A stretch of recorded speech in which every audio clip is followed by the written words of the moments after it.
और अब बात दिल्ली ब्लास्ट की करते हैं, जिससे जुड़ी हुई समय की एक बड़ी खबर मिल रही है। अल फलाह यूनिवर्सिटी पर दिल्ली पुलिस का शिकंजा कसता जा रहा है। दिल्ली क्राइम ब्रांच ने अल फलाह यूनिवर्सिटी के खिलाफ 2 अलग अलग एफआईआर दर्ज की हैं। दिल्ली क्राइम ब्रांच ने अल फलाह यूनिवर्सिटी के खिलाफ एक एफआईआर चीटिंग की दर्ज की है, तो दूसरी एफआईआर फॉर्जरी की धाराओं में दर्ज की गई है। यूजीसी की शिकायत पर यह एफआईआर दर्ज की गई है।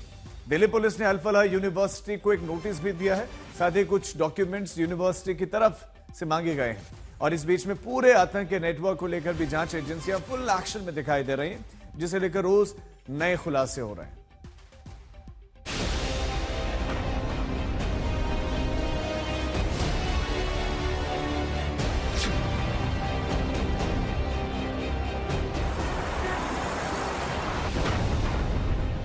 एक ब्लास्ट जिसने पूरे देश को हिलाकर रख दिया।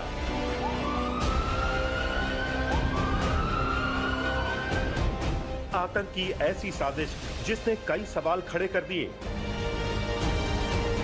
जिन डॉक्टरों ने मानवता को बचाने की कसम खाई थी, वही इंसानों को मारने के मिशन पर चल रहे थे। दिल्ली ब्लास्ट की जांच जैसे जैसे आगे बढ़ रही है, एक के बाद एक चेहरे बेनकाब हो रहे हैं, एक के बाद एक चौंकाने वाले खुलासे हो रहे हैं।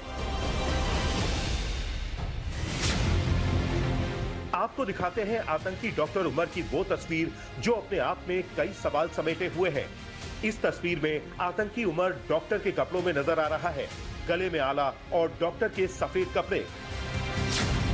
कोई कहेगा कि ये डॉक्टर इंसानों को मारने की इतनी बड़ी साजिश को अंजाम दे रहा था, जिसने फिदायीन बनकर बेकसूर लोगों को मौत के घाट उतार दिया।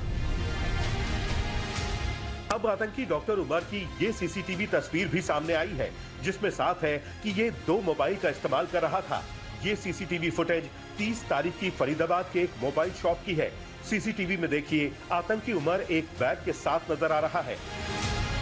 वो बैग के अंदर से एक मोबाइल फोन निकालकर दुकानदार को दे रहा है और दूसरा मोबाइल फोन उसके पास नजर आ रहा है। फोन चार्जिंग के दौरान उमर की बॉडी लैंग्वेज बता रही है कि वो परेशान है, घबराया हुआ है। अब सवाल ये भी है कि आखिर ये दोनों मोबाइल कहां गए? क्या दिल्ली में उमर ये मोबाइल लेकर दाखिल हुआ था? क्योंकि अब तक की जांच में जो सामने आया है, उससे साफ है कि ब्लास्ट के वक्त उमर के पास मोबाइल फोन नहीं था। तो ये सीसीटीवी फुटेज फरीदाबाद का है, 30 अक्टूबर का है। 30 अक्टूबर को ही पहली बार एजेंसियों से भागते हुए अंडरग्राउंड हुआ था आतंकी उमर।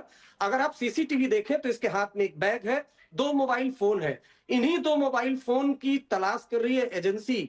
हालांकि ये भी बताया जा रहा है कि एक मोबाइल फोन जो लाल किले के पास धमाका हुआ था, उसमें डिस्ट्रॉय हो गया था, लेकिन ये 2 जो नंबर वो इस्तेमाल कर रहा था, वो अब एजेंसियों के पास है। उसकी सीडीआर कॉल डिटेल वो निकाली जा रही है और उमर से जो जो लोग कांटेक्ट में थे, उनको डिटेन किया जा रहा है, उनको हिरासत में लेकर पूछताछ की जा रही है। आज जांच की एक कड़ी नॉर्थ वेस्ट दिल्ली के वजीरपुर इंडस्ट्रियल एरिया तक पहुंची, जहां एनआईए और दिल्ली पुलिस की स्पेशल टीम जांच के लिए पहुंची। आतंकी डॉक्टर उमर ब्लास्ट से पहले वजीरपुर इंडस्ट्रियल एरिया में भी आया था। वहां वो एक चाय की दुकान में करीब 10 से 15 मिनट तक रुका और बिना कुछ खाए पिए चला गया। जिस चाय की दुकान पर आतंकी बैठा था, उस चाय की दुकान चलाने वाले से भी पुलिस ने पूछताछ की है। लड़के फोटो दिखाई थी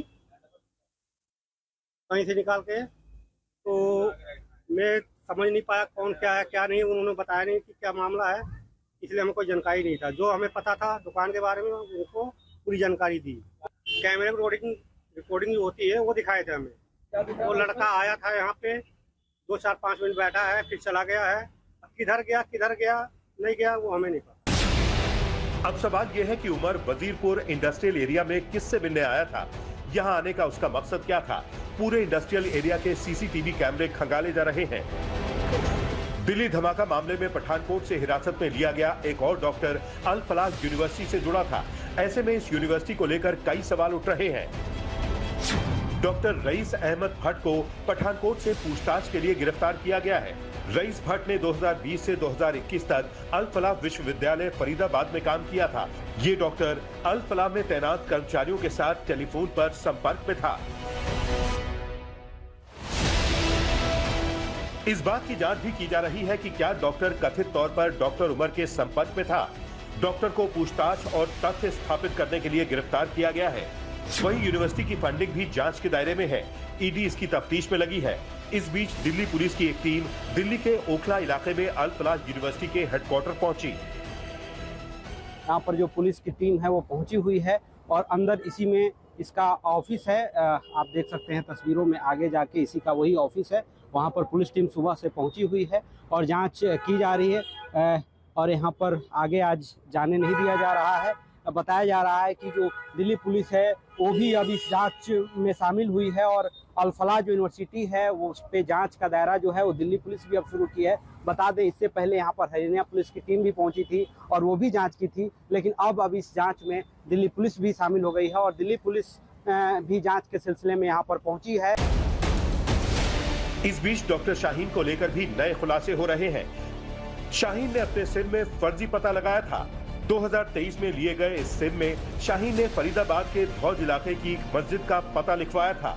शाहीन इसी सिम का इस्तेमाल सबसे ज्यादा करती थी, जबकि वो यूनिवर्सिटी के हॉस्टल में रहती थी। शाहीन ने लखनऊ में अपने पिता के घर को स्थायी पता नहीं बताया है। भाई परवेज अंसारी के घर को उसने स्थायी पते की जगह पर लिखा है।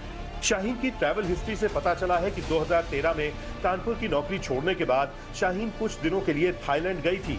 2 महीने पहले शाहीन लखनऊ आई तो भाई परवेज को लेकर कानपुर गई थी।